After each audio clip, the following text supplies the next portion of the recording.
গোলপোস্টের কিছুটা দূর থেকে হেডস, গোলমুখেই তো বল যাবার কথা, বল যাচ্ছিল বটে। স্বাগতিক এভারটন দর্শকরা তখন গোল উদযাপন থেকে নিঃশ্বাস দূরত্বে দাঁড়িয়ে।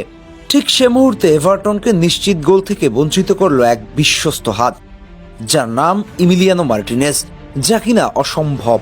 দেখুন, বক্সের বাহির থেকে যখন ক্রসটা হচ্ছিল তখনও ইমি গোলপোস্ট থেকে বেশ খানিকটা দূরেই অবস্থান করছেন। সেটাকে লক্ষ্য করে এভারটন ফরওয়ার্ডের বক্সের মাঝ থেকে নেওয়া হেডও ছিল একেবারে মাপা। ইমির অবস্থান বুঝে শুনে হেডটা নিয়েছেন। ঠিক সে মুহূর্তে হাওয়ায় ভেসে ইমি ফিরে গেলেন চিরচেনা বাজ পাখির ভেসে। এক হাত বাড়িয়ে হতাশ করলেন এভারটন সমর্থকদের। এমন করে স্বাগতিক দর্শকদের হতাশ করেছেন এই বাজ পাখি, কেননা বক্সের মাঝ থেকে আরো একটা সহজ সুযোগ এসেছিল এভারটনের সামনে। স্বাগতিক ফরওয়ার্ডদের নেওয়া হেডের নিশ্চিত গোল হাওয়ায় ভেসে বাজ পাখির মতো উড়াল দিয়ে ঠেকিয়ে দিয়েছিলেন।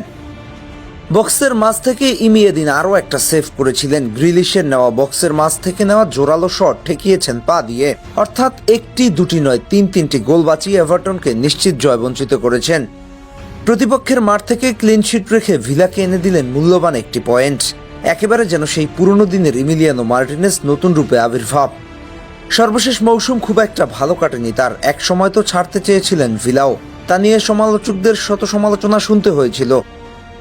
অনেকে তো এমির ক্যারিয়ারের শেষ দেখেছে, কিন্তু ওই যে বিশ্ব চ্যাম্পিয়নরা তো আর এত সহজে হারিয়ে যাবার নয়। তাই তো নতুন মৌসুমে যেন ফিরে আসার আরো একটা উপলক্ষ এনে দেন। পুরো পৃথিবীতে দেখালেন এমি জাদু। এদিন ভিলার সব খেলোয়াড়দের মাঝে সর্বোচ্চ 8 রেটিং ছিল এমিলিয়ানো মার্টিনেজের। সাথে 90 মিনিট খেলে 3টা সেভ, হাই ক্লেম 1টা, ড্রাইভিং সেভ 1টা, সেভ ইনসাইড বক্স 2টা, পাঞ্চেস 1টা, থ্রু 1টা, সাথে রিকভারি 3টা। সব মিলিয়ে যেন দুর্দান্ত ফর্মে থেকে ছন্দে ফিরেছেন ইমি। এই ইমিকে আপনি কি দিয়ে বিচার করবেন? এমন একটা রত্নকে আসলে ভিলাই ছাড়তে চান নাই বলে ম্যানিউর সাথে চড়া অর্থই দাবি করেছিলেন, সেটা এখন ভালোভাবেই বোঝা যাচ্ছে। আর ইমির এমন পারফরমেন্স 2026 বিশ্বকাপের আগে আর্জেন্টাইন ভক্তদের জন্য স্বস্তির খবরও বটে। আহমেদ হাসনাইন খান, টিম স্পোর্টস।